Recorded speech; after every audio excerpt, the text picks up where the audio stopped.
Mr. and Mrs. Middall, you might as well stick Maria in a closet. She will amount to nothing. One of the dearest causes to my heart is helping children and the family of sick kids, especially those dealing with the same types of challenges I was dealing with as a child. I hope you will join me today in making a difference and being of service to others. I walked downstairs, I met this most confident, beautiful, loving, charismatic woman that I've ever met. And we started to talk, and we ended up meeting and started dating. And then I wasn't ready to get married again or get really serious, so we took some time off. And then after some time dating, and her dating as well, we ended up getting back together. And this September will be 9 years that we have been blissfully married. And she is somebody that I admire so much and love so deeply and respect so amazingly because of the inner beauty and power that she has and how she's taken some of her life's challenges and obstacles and has never let them get in her way of creating a masterpiece with her own life, and really shows me every day and shows people in our community. She does a lot of philanthropic work, and she just uses her life as a lesson that you can take adversity and turn it into opportunity, regardless of whether you have a physical, emotional, or spiritual challenge.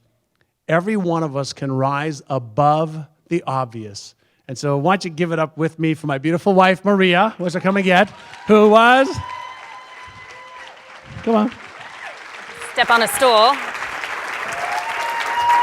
Here we go. I don't need that. Hi, everybody. Thank you. Can you hear me? Okay. First of all, I want to thank you for all staying and listening to me. And I'm extremely grateful to be here. I'm extremely grateful for my husband, John, who has created a lifestyle that lets me live my purpose, and that is to serve others. And for me, that is my significance. So I'm living it, and I'm grateful every day that I get to do that. So thank you. I'd love to share a little personal story with you about turning adversity into opportunity. Imagine being a parent and hearing these words: you might as well stick your child in a closet. She will amount to nothing. You might as well stick your child in a closet. They will amount to nothing. Those are horrifying words. Could you imagine being the parent who's hearing those words about their precious child? Being told by a doctor that your child will amount to nothing, no chance of a normal life, so bad you might as well stick them in a closet, end of story. Can you imagine that? Well, I can. Those were the exact words told to my parents by our doctor. I started walking as a normal baby, crawling, then grabbing onto furniture and pulling myself up, to stumbling and taking my first steps. Normal progression, no signs of anything going wrong. Not until I was a little over 1 did things start to change. Out of nowhere, I started crawling again, and my parents noticed a small bump on my lower back. Like any concerned parent, they took me to the doctor, and that's when they were told the bad news, that I had congenital scoliosis kyphosis, a whole bunch of scary words that described my genetic birth defect where my spinal cord was being severed by several of my vertebrae. The prognosis? I would become paralyzed from the waist down. My parents were shocked. They were scared, saddened, as any parent would be, as any of you would be. And instead of hearing words of encouragement or a plan for the best possible life from the doctor, they heard, Mr. and Mrs. Middall, you might as well stick Maria in a closet. She will amount to nothing. Well, lucky for me, my parents didn't buy into that particular doctor's mindset, experiences, and very limited beliefs. Instead, they made a decision and commitment to find a solution no matter what. They talked to everyone and anyone they could, sent my story out to every hospital, doctor, specialist, organizations across the country. And sure enough, one day, a progressive orthopedic surgeon called my parents and said he might be able to help, bringing in the best of the best doctors, specialists using the latest technologies. That doctor told my parents the good news. Through several years of experimental surgeries, years of physical therapy, every brace walker and set of crutches We are confident we can stop Maria's paralysis, and she will have a productive future. The bad news, it's going to cost hundreds of thousands of dollars.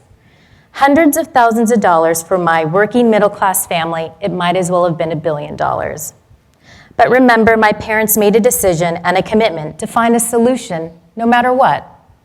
Through the help of several organizations and individuals, I was able to have the surgeries and care I needed. Fast forward a few years, it's 1976, and children with physical challenges were not encouraged to attend public school. As a matter of fact, most schools would not take a child with a physical challenge. It was considered an insurance risk. So I attended a school for children with severe mental, behavioral, and physical disabilities. Every day I would get on that little yellow bus, head to my special school, and wonder what on earth I was doing there. I would often cry to my parents and say I didn't want to go there, I didn't belong there. There was so much more that I wanted to experience. I knew this even at the age of 5. My parents knew I didn't belong there. The principal of the school knew I didn't belong there. So again, not accepting the status quo or what was told to my parents where I could or could not go to school, they began to find a solution. A year later, we moved to an area where I could attend public school.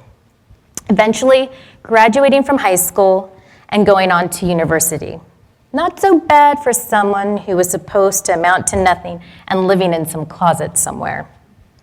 Today, I'm passionate about helping those move past their adversities and see the opportunity that surrounds them.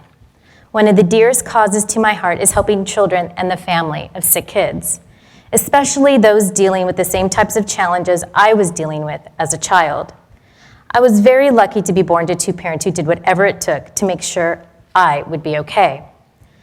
I've made a decision and commitment to the Spinal Research Department of Rady's Children's Hospital to help them raise money and awareness to fund the research so no family will ever have to wonder if their child was getting the best care. So no family would ever have to wonder how they were going to pay for their child's care. I've given back the way all those organizations and individuals gave back to me and my family in our time of need. I hope you will join me today in making a difference and being of service to others. Thank you.